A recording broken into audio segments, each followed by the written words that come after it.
All right, all right, all right. Welcome into Toilets, Two Titles, episode number 49. We're one away from the Big 50. We got the Big 50 coming, and we got a few big weeks coming up. It's NFL Draft month. Today we're doing our Rookie Rumble recap. With me today, I got my guys, new members of the Toilets Titles crew. If you're watching live, to my left, I think it is, we got Matt, our Australian dude with the crystal clear camera, Matt at MATCHHOO on the Twitter. Matt, what's cooking? Hey, Catch. What's How are we happening? doing today? Good, man. Good. I got a crystal clear camera, but I can't fix my head. It's not looking too good, so maybe I should put it up a bit. It's extra shiny. It's extra Yes, sir, shiny. yeah. Today. It's looking good. You're looking Cleaned it great. up. It's 11 o'clock out there in Australia. It's 8 a.m. out here in New York. You look like you've accomplished a lot today. Yeah, I look like it, but that would be looks can be deceiving. lazy. Man, I played some board games with the kids, watched a bit of TV, walked the dog. That was about it. Real lazy. What board games? Throw burrito. Throw burrito. Awesome game. Yeah, you got to try it. Rich is nodding his head. All right, so with us as well, below is another new member of the Toilets Titles crew, the Frito Bandito himself, at R Gonzalez RM. Rich, you familiar with throw burrito? Yeah, actually I am, man. My family, we did a game night a couple months back, and you got to be pretty shifty and stuff like that to avoid that burrito. Yeah. Okay. Or maybe we'll have to go live one day, just virtually playing throw burrito. What I've been doing, we went down a Godzilla King Kong rabbit hole these past few days. We've been a little sick. We've been hanging out, so we watched Kong versus Godzilla the other night. Last night, or the last 2 nights, we watched Godzilla King of Monsters, and we're pretty intensely into that right now. So it's been going well. Today we're going to watch Skull Island. So that's what we've been doing. I've also been playing a lot of Assassin's Creed Valhalla.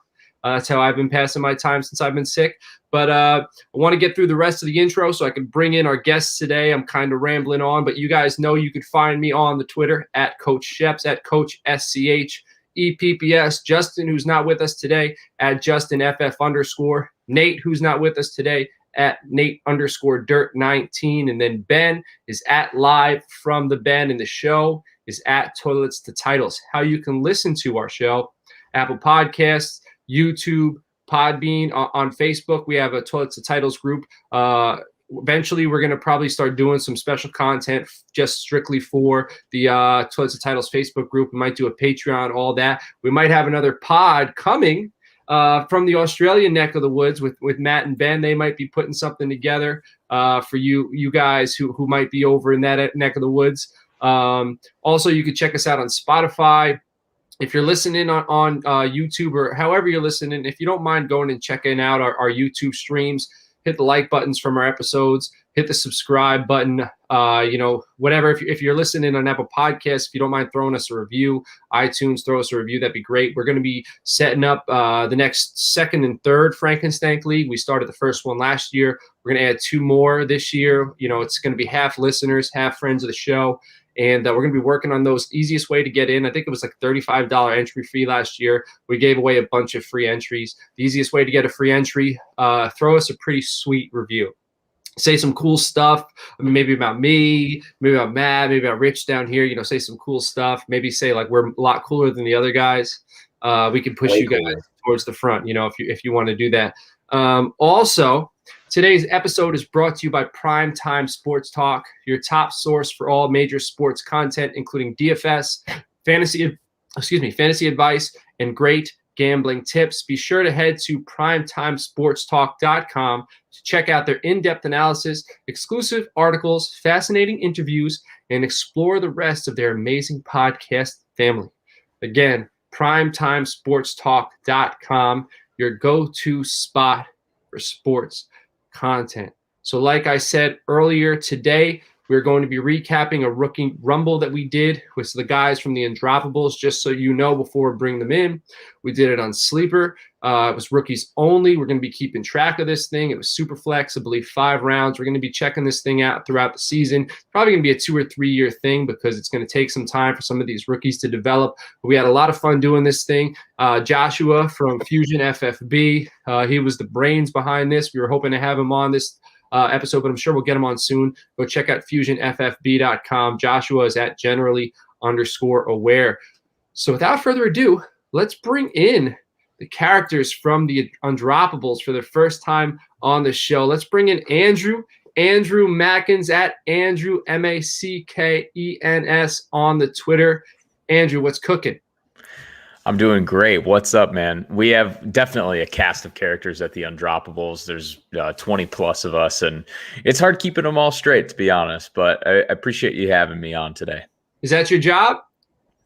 Full time? No. I mean, my job is keeping it straight, keeping all the content straight on the website as the editor-in-chief, and trying to make sure I'm understanding where everyone is if I haven't heard from them in a while.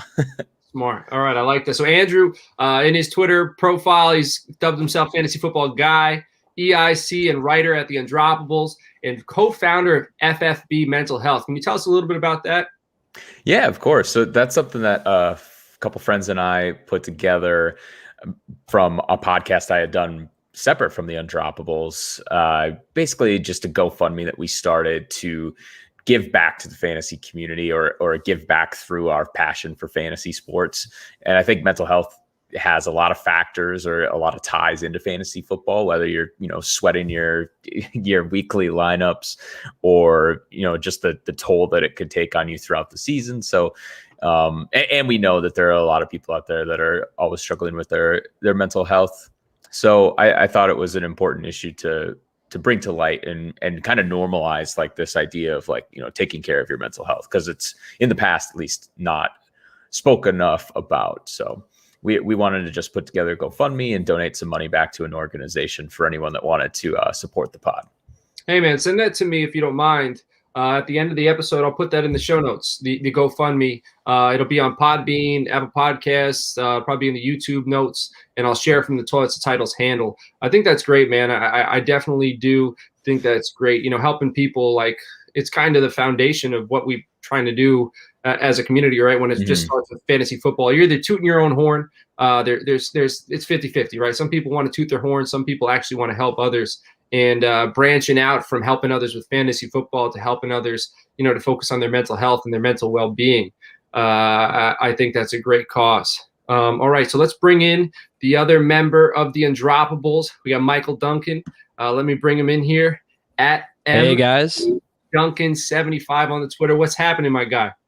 Nothing much. I'm actually just reading about this throw burrito game. It looks like a lot of fun. I'm kind of wishing I had it, to be honest. Give us your immediate analysis. Give us your immediate analysis on throw burrito. The burritos have really funny eyes. Okay. And I almost feel like I would feel bad throwing them at people. But I think at the end of the day, any game that is based around throwing small burritos at people is a 10 out of 10 for me. So I'm all in. I might place an order right now. Man, I mean, I might feel bad throwing it until I start losing. Then when I start losing, I don't feel bad no more. Now it's cutthroat. I want to win. Because winning's first. Okay, that's a really good point. Yeah, I mean, when I play Clue, I play Clue with my kids. Trouble. We got into Trouble lately. I know Trouble is a classic. It's very simple. Oh, yeah. It's not a burrito with eyeballs on it, but we've been playing a lot of Trouble this week. And my son, man, we're going around the board. And, you can move, once you get multiple, you got 4 pieces. Once you get them out, you can move whichever you want. And he's avoiding me because we got the secret thing going on. I didn't engage the secret thing. He's engaging in the secret thing. And I make it to a point where I can only move one of my characters. And I roll a 4. He's 4 spots away. And I hit him. And I took him out. And he was devastated. He was not expecting me. No. Yeah, man. It was almost like, when the Joker, the switch flips where he goes from being just a regular guy to broken. My son had a Joker moment And I If we're was like, comparing any of us to the Joker, he I lost feel the like I game of need trouble. to leave. I'm a little worried if we're getting compared to the No, Joker. Here. I love that. I saw a little snap. But I was like, man, I got to win. You know what I mean? I can't, no secret things anymore. Where it's you play to win the game. You know.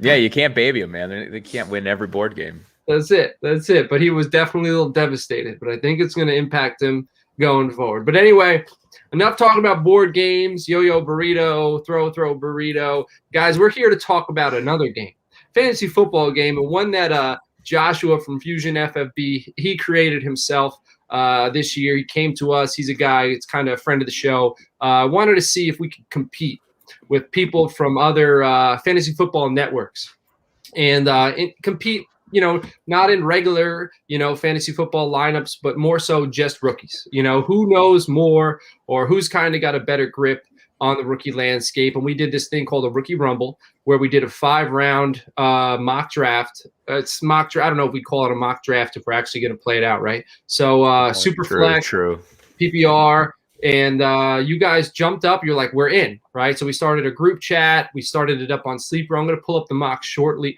Not the mock. I got to stop saying it. I'm going to pull up the draft shortly. And we all picked our draft spots. And I think you guys picked it was like odds or evens, right? And I think you guys picked odds or whatever. And then we're an odd bunch. So we had to take the odd numbers. I like it. I dig it. So then we took evens and we each picked our slot. And it wasn't snake. It was the same way every time. And we drafted. And we're going to let me pull this puppy up. Bear with me, ladies and gentlemen. I want you guys to confirm when I pull this up. Just let me know that it is up here. Let me see. Yeah, here. Of course. And while you're doing that, I'm curious. There it is. Yeah, I can see it. And maybe if you can zoom in, I think that'd be helpful too. I could just make my screen bigger too. Did you guys, like Matt and Frito, did you draft this team of your 5 players with the intention of like a first of 3-year outlook for the the sleeper league that we're all in together now, where these results have been logged in? Matt, go ahead. For me, look, to be honest, I just sort of drafted the 5 best guys. My rookie understanding is a little bit weak this early on. And without landing spots, it's a bit hard to know. So I just went with my, the best talent that I could get. Yeah, that's fair. Yeah, and unfortunately for me, I wasn't available at this time to be in there. So I'm just jumping on just to give my input with some of these picks. Oh, fair enough. Well, we'll get your impartial opinion then. Yeah, there we go. So he's going to be fair. My draft strategy was early on, it was best player available. And then later on, with some of the final 2 picks, it was more developmental guys. You know what I mean? I think that was kind of how I looked at it. How about you guys? Yeah, the reason I ask is because I was thinking about like, well, should I be drafting this as if I was drafting for a dynasty team, or should I be drafting to win the league once Josh put that together in Sleeper? And I really went for making the mock look like what I might actually do in a mock at the time of the draft. So, having a QB helps for a super flex typically. But I don't know if Felipe Franks is going to be starting in the next 3 years. So he might be a big fat 0 for my fantasy league purposes. All right, why don't we get into this? You know what I mean? So why don't we recap, since you started with Felipe Franks? Well, here's what we're going to do. But again, just to kind of touch on what you were saying, it was a little cloudy. Like, yes, we're going to have year 1 results. Yes, we'll have year 2 results, but I think it's like a 3-year window thing about these guys progressing, and that's kind of where it'll stop. So I think it is important to have a team that can compete now, because that's bragging rights right now. But also, as analysts, I think the cloudiness is going to shake away as the year goes on, as we go into year 2, and we're going to realize who's a legit player, and who's not. And I think that's more so, rather than just the scoring, it's more so who laid a solid foundation for a roster, because you're never going to have a roster with just rookies, right? But we do in this instance. And if we drafted these rookies in a regular dynasty league, who laid a foundation to help their team, grow, right, as we get further and further into our dynasty season. So, Andrew, you picked from the 5 spot, okay? And why don't you recap your roster, what you thought, and then I'm going to ask you some questions. So start with your first pick and go from there. Yeah, of course. So looking at the start of the draft, and this is super flex, so all of the main quarterbacks are going to be bumped up to the top. Felt like there's a bit of a drop off there, and I felt like, weighing a quarterback versus the best at the skill position, I wanted to kind of zig when everyone else was zagging. Went with Najee Harris because he was still on the board after 4 straight quarterbacks. So I didn't want to pass that up. And I went in with that pick thinking, well, this is going to be my running back, and I'm probably going to stack any of the other positions the rest of the way. I think this class, from everything I've heard, it's pretty much Najee Harris, Travis Etienne, and Javonte Williams at the top, and then everything else might be a bit of a crapshoot. So after that, went hard at the wide receiver position, and I think, at least when I remember as we were doing it, y'all made it fairly easy for me, where each guy I picked felt like he was the last of a particular tier of wide rookie prospects. So Terrace Marshall being maybe one of the last guy in that top tier of 7 or 8 receivers. Tamorrion Terry, a really interesting prospect that people might still be sleeping on. And then Sage Surratt, again, this was before pro days, so now I'm hearing some negative press on Surratt. But go in on this negative press on Surratt.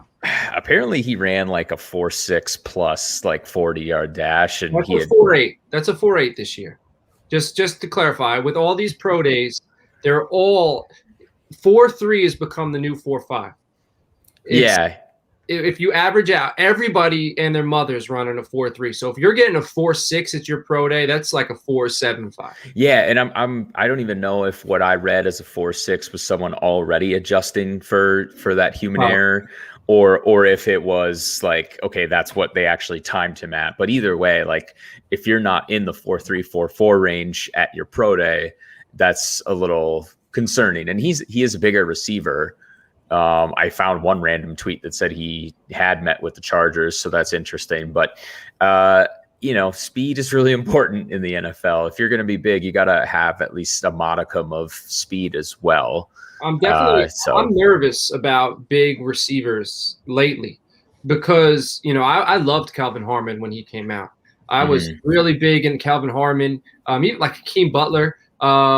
I like big physical wide receivers, but after those guys, I thought Calvin Harmon was I thought he was a top 3 wide receiver in his class, and the NFL hated him. I think went like the 4th, 5th, and he's barely hanging on with the Washington football team. So that makes me a little nervous because 2 years ago, Surratt was a monster.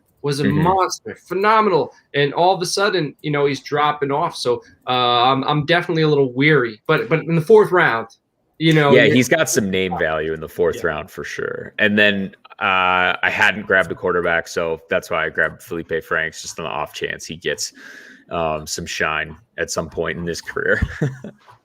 I dig it. So you looking at your roster, what was your favorite value pick that you were able to get on this team? At the time, I thought it was Surratt, again, because of the name value, but I was looking back at it today, and I think that Tamorrion Terry is probably the guy that was the best value, just because we had a handful of other wide receivers go off the board, and I think Terry could end up there right behind Terrace Marshall in terms of short-term production. In terms of the draft overall, I want to give some props to our fellow undroppable AWL sabermetrics, Dan out there.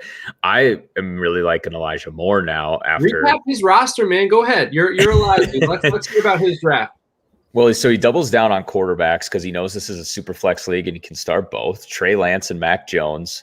So I love that. And then he gets Elijah Moore in the 3rd round, which I thought was super sharp, especially with what Elijah Moore's pro days have looked like. He looks like he's super fast coming out of Ole Miss. So he's riding off the coattails of DK Metcalf and AJ Brown.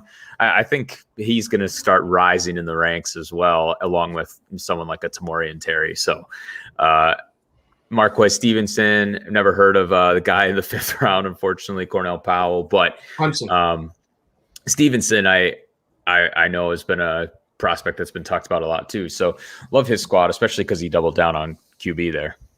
Yeah, his first pick, Trey Lance, is my QB too, and I think all the guys who listen to the show, all the guys in the Toilets Titles crew know that. And it was almost like he plucked Trey Lance from me before Zach Wilson, and then also Elijah Moore. I got Amari Rodgers right after Moore, but I like Moore a lot. So he picked right before me. He sniped me twice. So he definitely had a solid draft. Michael, why don't you pick from the 7th slot? So why don't you recap your roster? All right. So first off, I was not expecting to get Jamar Chase at the 1-7. I was pretty thrilled because in my mind, I'm thinking, okay, Travis Etienne is going to be there. I'm a big Etienne fan. I have him and Najee Harris really neck and neck for that RB1 spot this season. And a lot of that, I think a tiebreaker might end up being, draft capital and landing spot and that kind of stuff. But I love both of them. But when Javonte Williams went and Jamar Chase was there, I wanted to take Etienne, but I couldn't really pass up Jamar Chase. I mean, I think he's the wide receiver 1 pretty easily. I think he's a generational talent. I mean, I just think he's awesome. I spent yesterday actually watching film on him, and it's just, he's 6 foot, like 201, but he plays more like he's 6'4", 220. And, it's crazy. He's just an amazing talent. In the 2nd round, I got Chuba Hubbard, who, again, I really wasn't expecting to get. I'm a lot higher on him than I think most people. I have him, I think, is my RB3 or 4. Sort of probably in a tier after Najee Harris and Travis Etienne, but I'm a big fan of him. I think that, he dealt with a lot of stuff this season, whether it be, the COVID, obviously COVID being a factor, but also just everything that was going on behind the scenes at his college and dealing with his coach and all that. And I can't say I know too much about it, but I think that he's a talented player. And, if he had come out last year, he would have been, he probably would have been going around the 1-6, 1-7 in this draft. So I think that was kind of important to remember, just getting good value. In the 3rd, I got Seth Williams, wide receiver, I believe out of Auburn. And he's a dude, he's like 6'3", 200 some pounds.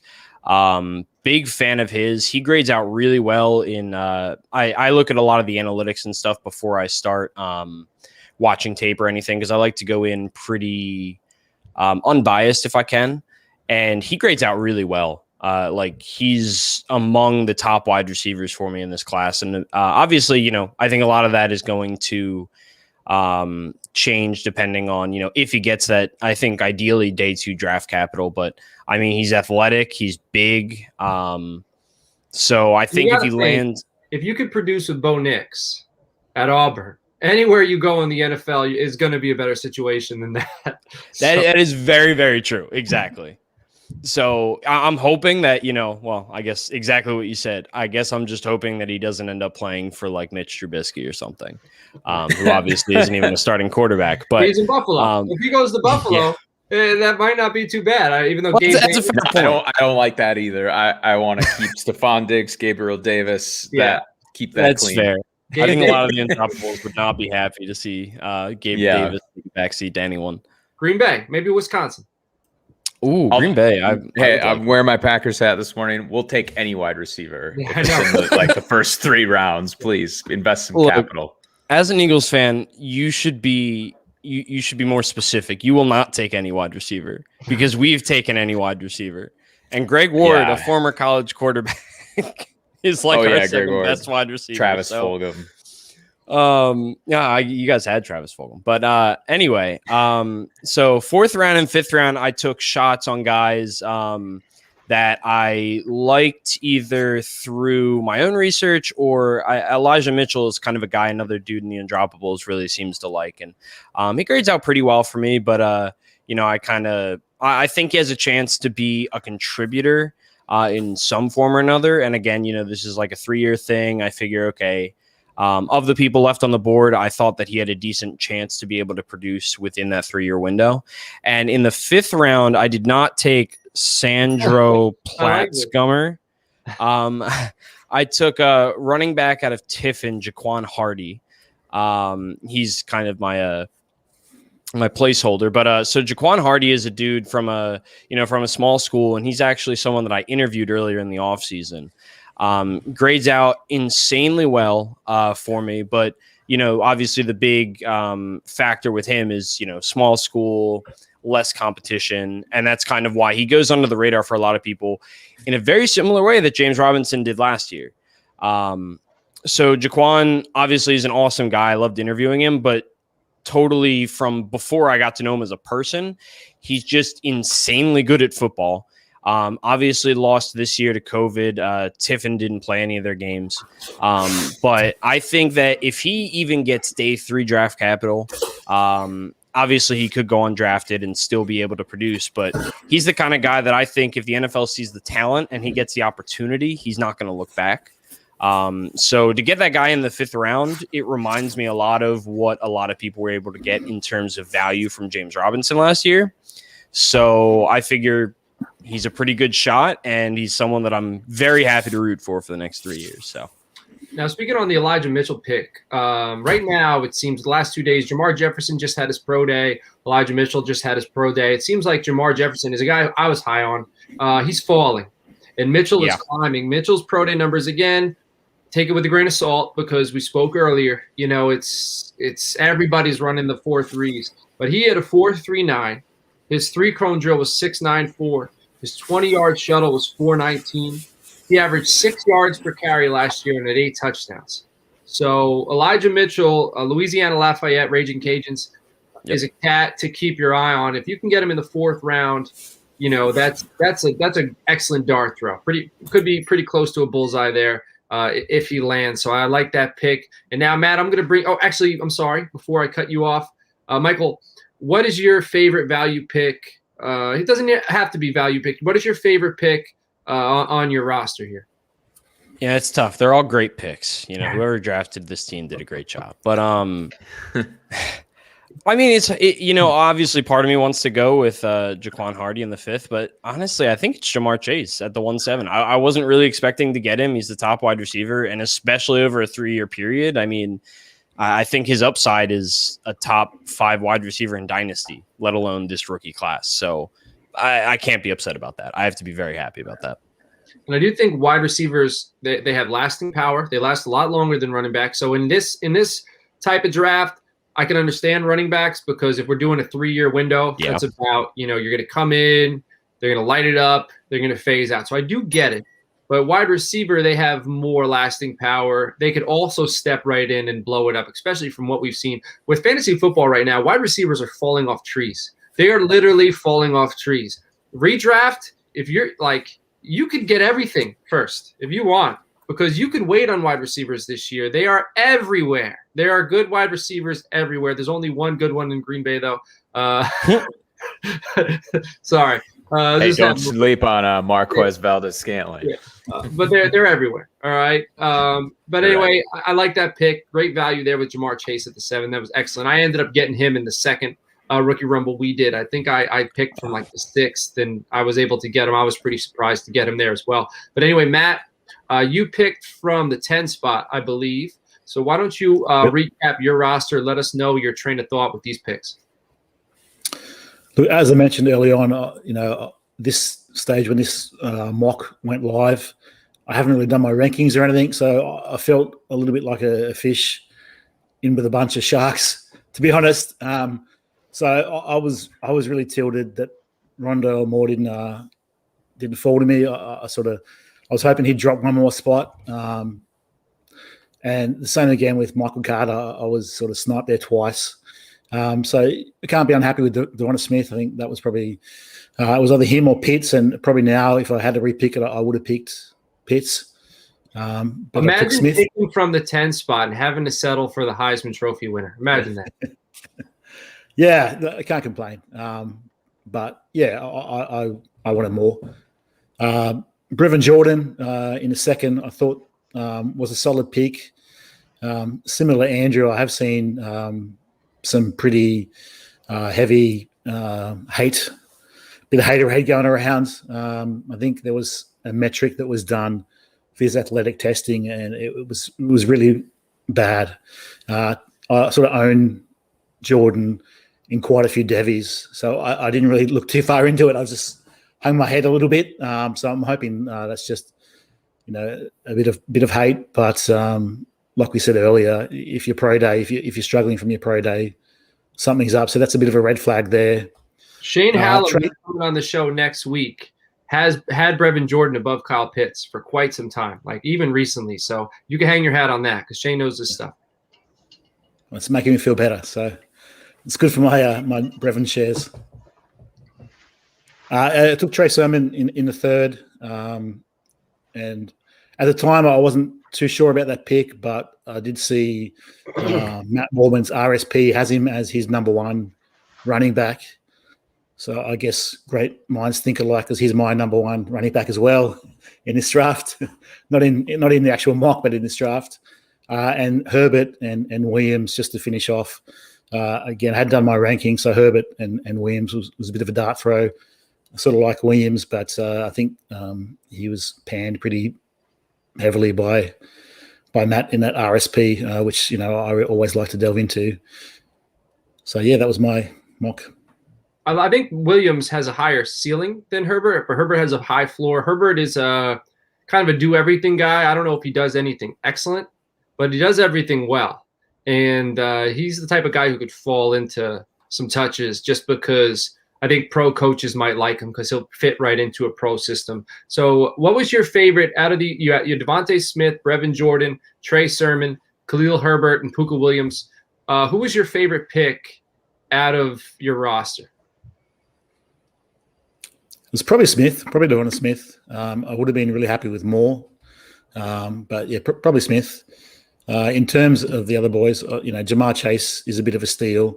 And Michael Carter in the second, I was surprised that he went there. I really wanted him to. So those two picks are probably my favorite two value picks. I'm glad that we could bring in an Undroppables member, Adam Hutchison, who is a Purdue alum and said, if you think you're going to get Rondale Moore, like I'm taking him before anyone else.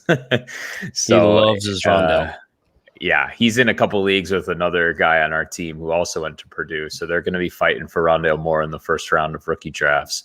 And so, it's nice to have a little snipe here and there. I appreciate that, Matt. If he likes Rondale Moore, then you can let him know I got a Rondale Moore signed mini helmet up on my Facebook page for Raz. I think it's like $10 a spot, 16 spots.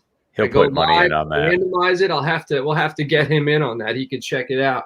I'm ready. I'm ready with my college football gear, man. I got a bunch of stuff ready to go in my Facebook group. I'll have to put some entries in myself so when I win it, I can hold it over their heads. I'll share it with you. I'll hold it hostage. That's mean. That's mean. I got Pitt. I got Trevor Lawrence. I got Zach Wilson, Trey Lance. I got a bunch of stuff, man. I'm hoarding it and I'm ready to go. But I'll share all those links with you guys and everybody listening at home. I'll share the links in the show notes. You can get in there. All right. And I go live from the Facebook group once they fill. And I go to random.org. I videotape it all. And nice. Then I ship it out to the winner. All right. So I guess I'm up. I'm the final one on the episode who actually drafted. And I picked from the 4 spot. I was hoping Trey Lance fell to me. Again, I have him as my QB2. And I also have him I had him at my QB2 because I also think he's a little lower. I think he's around QB3, QB4 in NFL draft eyes. So I was expecting him to go probably between 7 and 15, which in my eyes affects my analysis because I think he goes to a better team. So I'm putting all of this together when I'm analyzing him because I think he's going to be the best fit for a later team, which is a better team, which is going to help his career, right? If that all makes sense. So now there's buzz that he's, might be in the 2 to 3 range. I think Zach Wilson's still the guy to go 2. But they're saying, he could go 3 to the 49ers, which is a great situation with Ayuk and Deebo Samuel and Kittle. But now there's Mac Jones rumors. So who knows? Whoever goes 3rd is a mystery. But then you got the Falcons waiting right after that, who could be in, if he goes to the Falcons, which I don't necessarily know if they're going to take a quarterback, but that's very intriguing to me as well. So Niners or Falcons is what I was looking at for Lance. But long story short, I didn't get Lance.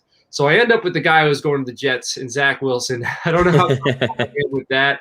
I don't really want to tie my wagon to a Jets quarterback, but my son kind of resembles Zach Wilson, so I can dig it. I just got him the headband, but he plays soccer. He doesn't play football, but he reminds me of Zach Wilson. So I got on the Zach Wilson bandwagon. I picked him for Superflex. I'm okay with that. In the second round, I got Tylan Wallace, who's my guy.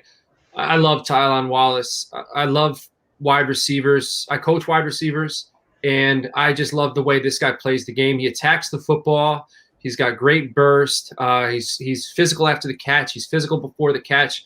He plays the game the way you want a wide receiver to play the game. He plays it with passion. He reminds me of another Oklahoma State wide receiver, Des Bryant, who's another cat who plays the game physical, and I just loved watching him on Sundays. So I think I'm going to have a lot of fun watching Tylan Wallace on Sundays. Got him in the second round. I was hoping to get Elijah Moore in the third round. I didn't get him, but I got Amari Rodgers, who to me is a step behind Elijah Moore. I don't think he's got the elite burst that Elijah Moore has, but he's another cat who's very physical after the catch. He's a solid route runner. I think teams are going to be able to throw him all over the formation. He was catching balls out of the backfield at his pro day, so I think he's going to be in the slot, so he can get open from the slot. I think they're going to give him. He's the type of guy who I think teams are going to try to get the ball to 5 to 7 times a game, because once he gets his hands on it, he can do a lot with it. Right? They can give him the ball at 5 yards. They can give him the ball at 20 yards. So I think in the third round, high upside play there. And then Kellen Mond. Kellen Mond is a wide receiver. He's a quarterback from that I really like. Now, I was on Shane Hallam's show, I want to say, like at the end of the summer, and me and Shane were talking about Mond because I loved Mond as a freshman.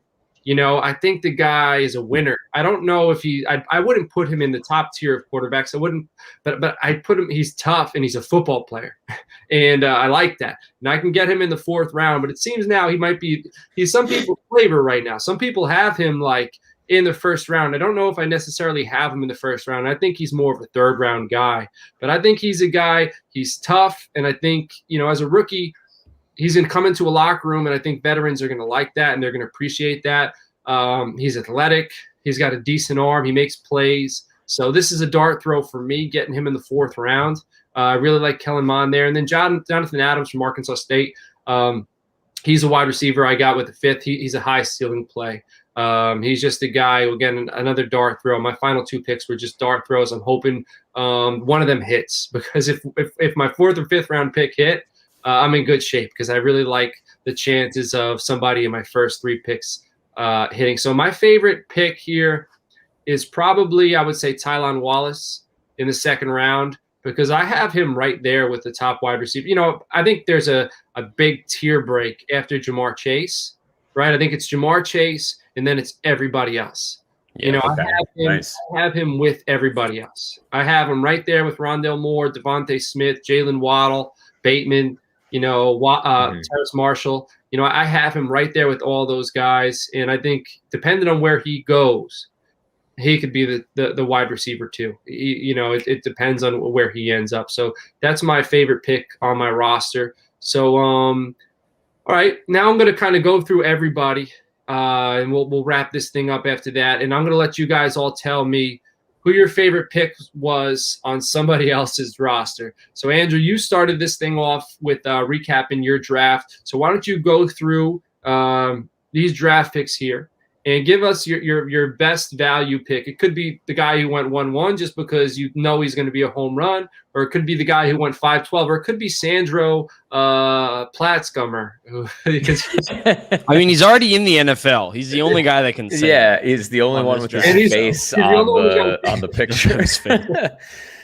I think I mentioned it already. I really like the Elijah Moore pick based on what he's been doing in his pro day. So I think that's a good pick there.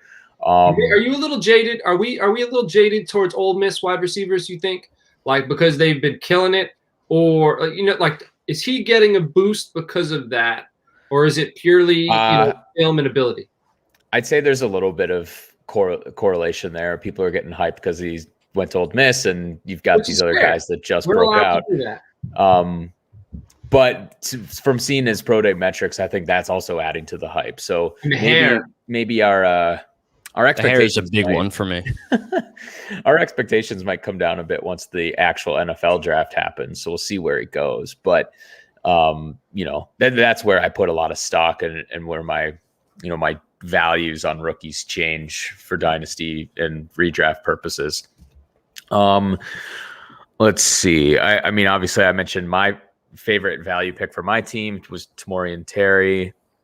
I'm just reviewing this quick, see if there's anything that sticks out. I don't hate the Brevin Jordan pick. I think maybe the metric, Matt, that popped out was I think he posted like a 4.66 40. So maybe people think he's a little slow, but I think people think I think people think he's motivated at least. I mean, he's not going to run as fast as a wide receiver, so you can always get faster. I think he's basically a bowling ball. That's what he reminds me of more than anything. Okay, you know who does pop out to me here is Trey Sermon at 310 on Matt's team.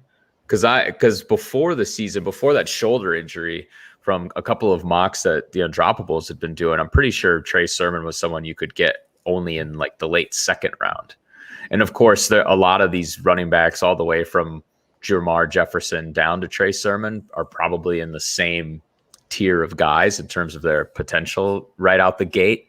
But I would rather have Sermon than like Ramondre Stevenson for sure. And I thought that Trey Sermon would go before a Kylan Hill. I like Kylan Hill too, but I think that's a good pick to point out as well. These running backs are like when the NFL draft happens, and you guys are invited, we're going to do a live stream first Thursday of the NFL draft. We're not going to record it. We're just going to be going from our page, and we're going to have people coming in and out. We're just going to have some fun. With these running backs, it's going to be so landing spot dependent. Like these running backs more so than wide receiver. It's going to be like cha-ching, like when they land in a spot that is juicy. One of these guys is going to end up on the Rams because that's what the Rams do, and that's going to be a heartbreaker. But wherever else they go. Oh my gosh, he's very big. That'd be a big rip for Cam Akers. Sorry, go ahead, Frito. That Trey Sermon pick, I think that's an awesome value pick too, because I've kind of said this before, is the fact that Pittsburgh is looking for a running back in this draft, and they could probably pick him up second day.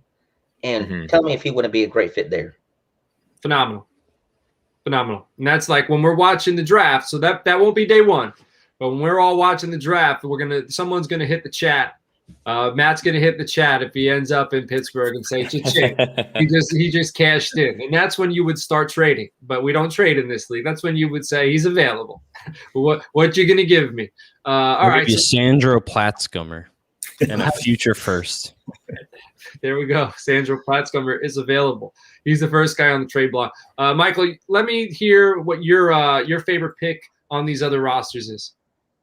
Yeah, so I want to give a shout out to Tommy. So he was drafting from the one spot, and I love his 4th round pick, Jarrett Patterson. Can you tell everybody at home if they're listening all of his picks and then get in on Jarrett Patterson, please? All right, cool. So Tommy drafted from the 1 spot. He took Trevor Lawrence at the 1-1, Rashad Bateman at the 2-1, Kylan Hill in the 3rd, Jarrett Patterson in the 4th, and Demetric Felton, I believe I said that right, in the 5th. What a one pick's kind of chalk, to be honest. I mean, well, yeah. Yeah. So Jarrett Patterson is a dude that I love. I mean, he grades out just insanely well from a college production standpoint. And there's definitely questions about his receiving ability, but he reminds me a lot of Devin Singletary in certain ways, in that he grades out really well production-wise, but I think draft capital is kind of going to be a hindrance for him. But, yeah, I mean, kind of like we're saying, with the exception of those top running backs, I mean, I think there's a huge drop-off, and a lot of it is just going to depend on landing spot and draft capital. And I think Jarrett Patterson is the kind of dude that could really vault himself pretty far up he's already pretty high in my rankings, but in a lot of people's rankings, if he gets a decent landing spot or decent draft capital, because I think he's the type of dude that in the NFL, he could probably handle a pretty big workload from a running standpoint, even if he's not necessarily getting that receiving work, which I do think he's a fine receiver. I think it was just, the opportunity and how their offense worked wasn't really, inclusive to him having a large receiving role. But I love him. I just think that's incredible value in the 4th round. He was actually someone I was hoping would fall to me in the 4th round, and he didn't. So big shout out to Tommy. That's one of my favorite picks. Tylan Wallace for you, Sheps, in the 2nd round. He was a guy that I really like too. I have him in a very similar tier to Rondale Moore, Rashad. Kind of that 2nd tier of wide receivers. So I'm a big fan of that pick, and Sandro Platzgummer. Yeah, there you go. Can't say it enough. Hey, Coach, is Joshua backstage right now? I saw he posted in a private chat. I can't see because let me see. Backstage, I don't see him back. Up, he is. Let's get him in here. Let's go. There he is. Hey man, sorry I didn't see you. I had I'm sharing the screen here. Joshua's here. Fusion FFB's in the house. How you doing, my guy? Right now, for some reason, he's not here. Sorry about that. We can hear you now. Loud and clear. Sandra Platzcomer. Joshua, how we doing, my guy? Can you hear us? Oh no, I don't know if he can hear us. All right, Matt. While he gets all this sorted out, why don't you tell us your favorite value pick in this draft here? I got it. I think probably Chase at the 107. I think that's like a great value. Even in the super flex, you could easily go 102, especially in this format. We don't know where those quarterbacks are going to land, if they're going to sit behind someone apart from Lawrence, and then who knows what the Jags do if they sit in for half a season. So yeah, probably Chase, and I think it's no coincidence that the sexiest team is probably Justin's team. I think Kadarius Toney, Eskridge, Gamble, they're all pretty sexy names, and I think that's no coincidence Justin's drafted them. That's his brand. That's his brand. Sexy is Justin's brand. Do you guys want to talk about Gainwell quick? Because I saw Joseph on YouTube had asked a while back thoughts on Gainwell. I'll hop in. I just finished watching his tape the other day, and I don't really get it. I think, and maybe that's an unpopular opinion, but I think he's a good receiving back, but I don't know if he is really big enough or strong enough to handle the wear and tear of like a large workload in the NFL. And even the fact that he's, I think he's a good receiving back. I don't know if he's necessarily great. That could very well change depending on draft capital and landing spot, but he's a guy that I'm not nearly as high on as a lot of people, and I feel like I'll probably end up fading just due to you guys hear what me? he's costing right now. Yeah. Hello? Yeah. We hear you. We got you back. Yep. I think that's a good point, Michael, just because, and I'll keep this short, then we can pass it back to Coach. A lot of these running backs, like especially if they are just excel in like the passing game, his ceiling could be like Naeem Hines or J.D. McKissick. Yep. And that's fine for NFL purposes, but that's not who we're targeting to be, a bell cow piece to add to our dynasty rosters. Exactly. Yeah. Like, again, if it was a later round, not even later round, but like, late 2nd, early 3rd, I think I'd probably like him a lot more. But where he's going at the end of the 1st, top of the 2nd, I just think there's, some of the wide receivers that went after him in Rashad Bateman, Jalen Waddle, Terrace Marshall, Tylan Wallace. Like, I would take every single one of them over Kenneth Gainwell. So. Yeah, I think he's a good. I do need to preface the Gainwell pick. He's very high.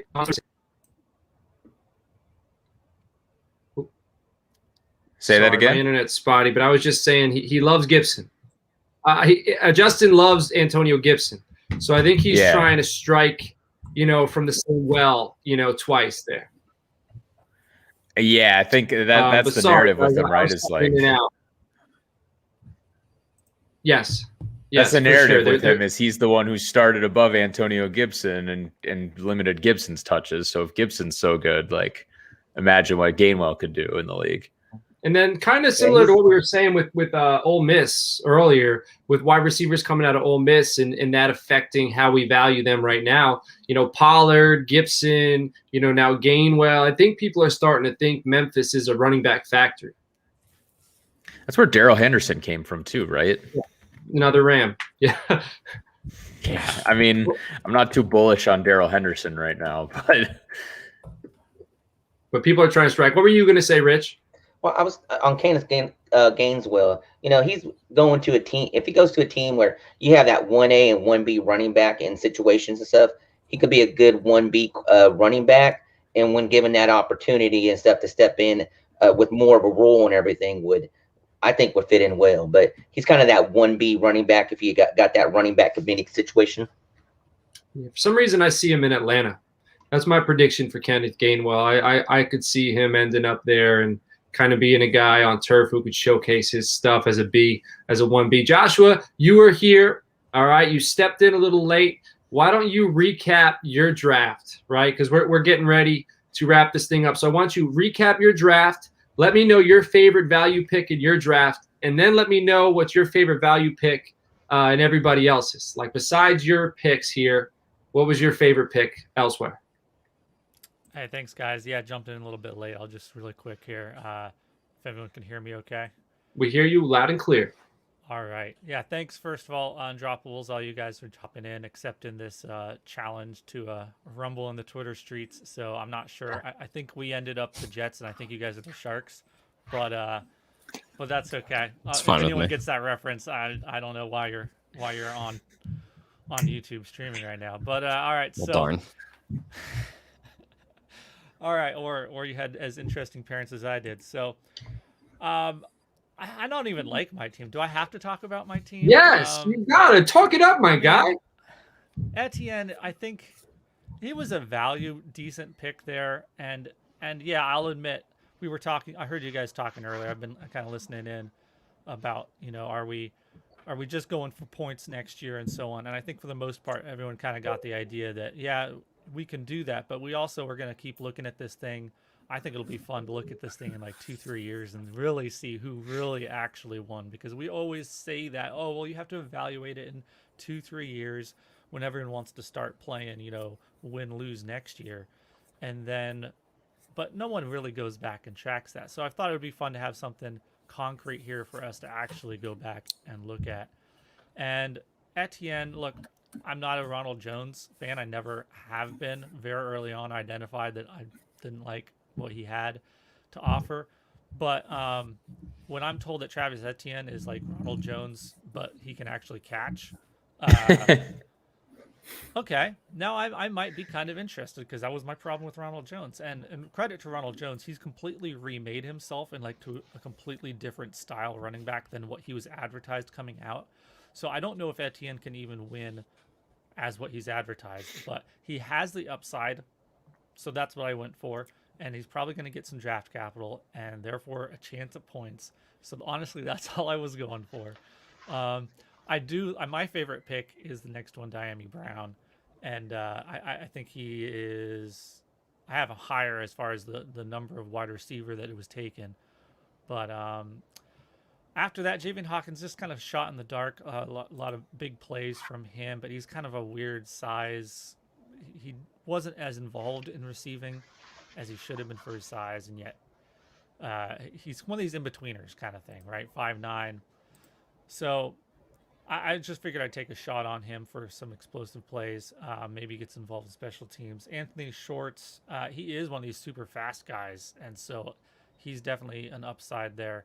And that Shane Carter Sleeper. is not, That's, if I had a stamp for sleeper pick, that's where I'd put the stamp. So if like Sandro Platzgummer, if his face was the sleeper stamp, I would take it and I'd put it right on Anthony Schwartz.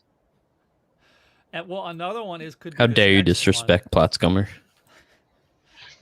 one, which is actually your guy. I shouldn't get credit for him on my team, because you were asking about this guy and he's not in the sleeper. I ended up, if you saw this on Twitter, You're probably wondering, wait, that's not what that said. That's because I did a little bit of photoshopping and fixed those picks. And this is actually Jalen Darden. I went with Carden because it rhymed with Darden, so I wouldn't forget. So it's actually Jalen Darden, and it was because Coach here was talking him up all the way back at his picks. And so I grabbed him for him basically just to make sure he was on our team collectively. And so I have him there. So if he works out, I might have to trade him. If he ends up getting into the sleeper system, we might have to do a trade to get him back on your team. I appreciate that. Yeah, so like I said, Diami Brown, I am pretty happy about that one. At that point it was between him or Amon-Ra, I guess. But I do think Diami Brown has a little bit better shot at big plays, just being an outside, down the line kind of receiver. All right, so besides your draft, yeah, what was your favorite pick elsewhere? I'm going to say 2 because the first one is obvious. It's Mac Jones. I was kind of hoping Justin was on the end there. Justin was on the end there at 12 talking about he didn't know what he was doing. I almost wanted to be like, just take Mac Jones. We should probably take the quarterback. But I didn't say anything. And then it went past Ben there. He took Waddle instead. So I think that's a great pick. But it's pretty much an obvious one because it's the quarterback. So I was going to give a different one, and I think it's at more and more I'm liking the Chuba Hubbard, and I was a little mad that he went right before me. Andrew, credit to you. I think you actually had one of the best teams when it all came out. I know we put out some tweets, and I just tried to be objective about it, and I went off of how many comments, replies, who was mentioned, and team For sure. 3, 5. I'm sorry, Andrew, not to take it away from you. Not your team. Well, I was fortunate enough to make it into the poll of like those 4 teams, and then the poll which had Dan's team or AWL Sabermetrics, like he ran away with the poll in terms of the results. Yeah, I think shout out to Dan for falling face first into Mac Jones in the second round. Good job, Dan. In the third pick, yeah, AWL Sabermetrics. Yeah. No, sorry, I meant Duncan. Team 7 there with Chase and Chuba. I think those two alone are, for where you are, at least in the draft, are great values. Chuba, I think, is slowly kind of being my sleeper. For a while there was Jamar, but there's not a lot of special, actually, running backs here in this entire class. And I think we can sometimes get caught up by perspective. And, it's the prettiest one there, but it's not actually that good. That's Najee. He's the best looking one. But after that, it's actually when you start comping them to other classes, even just recently, they're really not that great. And but Chuba has that potential with his speed and the size. I know he's lean, is a little slight, but if he puts on a little bit of muscle and that speed, and NFL's just playing a little different these days, I think he actually is the highest upside running back that you can still get at any kind of value. So I'm going to finish this thing off with my value picks. I'm going to thanks, guys. My 3 favorite. Thanks for coming on, Josh. Oh, man, we appreciate it. See you, Josh. My 3 favorite picks are all from the Undroppables. I don't know if they're necessarily my favorite picks, but my value picks, right? Kyle Pitts at 11. Like, come on. He's being discussed as the second best prospect in this class. Like, by people I respect. Like, Dane Brugler has Pitts in the same category as he had Quentin Nelson coming out of Notre Dame. Like, Nelson can't like Nelson was the words around him were he's a guard. You can't take him top 5. But it's like he's a Hall of Famer. Like, and like, these aren't guys who just say that. Like, there's people who say this garbage and nonsense yearly because it sells. Mm-hmm. But I'm talking about people who don't give people grades like that. And then it went from Nelson being you can't take him top 5 because he's a guard to take him because he's a home run. Yeah. And I'm hearing Pitts discussed in the same breath. Like, he's behind Trevor Lawrence. He's that dude. I am nervous. I am extremely gun shy because the way tight ends develop. Like Eric Ebron, woof. You know what I mean? Like Ingram, he wasn't taken as high, but still, like, big time tight ends scare me. But Kyle Pitts at 11, Give me that all day. Kylan Hill at 3-1, dart throw. He led the SEC in rushing 2 years ago. You know, one of the best defensive conferences in the nation. In the third round, give me that. And then Elijah Mitchell. Michael, I said this earlier, getting him in the fourth. He just blew it up at the pro day. Again, everybody's blowing it up at the pro day. But comparatively speaking to everybody else, his numbers are phenomenal. Again, he averaged 6 yards a carry. He had 8 touchdowns. He looks the part. And you got him in the fourth. He could be the steal of the draft, depending on where he goes, where teams have him. I think if we drafted again in a week or two, once all these pro day numbers are out there, I think Elijah Mitchell is going to move himself up to the early third, late second. I think by the time, even before the NFL draft, his ADP is going to rise. I expect that because now he's got numbers out there and people are going to start watching his film who haven't. And he's a good running back, man. He's a good running back. So those are my 3 favorite value picks. Rich, why don't you tell me? I went with 3. Now with just 1, so I can do that. Rich, before we wrap this thing up, what was your favorite value pick in this draft? I know you didn't mock here, but you're here. You're looking at this whole thing. What was your favorite value pick? I just touched on it a few minutes ago, that Trey Sermon pick. I think it depends on if he lands on a team that is looking for a starting running back. He has a great opportunity to produce that on a third-round pick. Overall, as far as team, I love the Trey Lance, Mac Jones, Elijah Moore. If this was done, say this week, this draft, would Mac Jones be in the first round? Obviously, probably, yeah, and stuff. So I love Trey Lance and Mac Jones, especially in a super flex draft. I mean, there's 2 studs right there that in 3 years, when you guys are looking back at it, you're going to say, well, there's 2 starting quarterbacks that are producing. And then, like I said, that Elijah Moore pick on that same team, great receiver. All right, so that I'm going to stop screen sharing here, if I can do that. We are all back. The gang's all here. Everybody, this was a blast. I really appreciate you guys coming on. Oh, Justin's in the chat. Great job. Thanks again to Joshua and the Undroppables. So awesome. Justin, thanks for bringing the sexy, man, because that's your brand. he does. Sexy back. Incredible. He does, Big man. sexy. All right, man. So episode 49. You're 1 away from the big 50. This was a blast. This was the Rookie Rumble #1. Do you guys have anything you want to plug before we let you guys go? Andrew, Michael, it's been a blast having you guys on. Go ahead. Floor is yours. Yeah, appreciate you having us, Coach, and Matt and Rich. Anything to plug, I would just say the undroppables.com first and foremost. We've been adding a lot of content to our YouTube channel as well. So just the Undroppables on YouTube. So if you can give us a subscribe over there, we'd appreciate it. And those are the big 2 things. So I'll leave it to that because we could probably plug a million things, but those are my priorities anyway. Michael, you got anything to plug? Anything you want to bring up before we let you loose? No, I mean, Andrew covered it.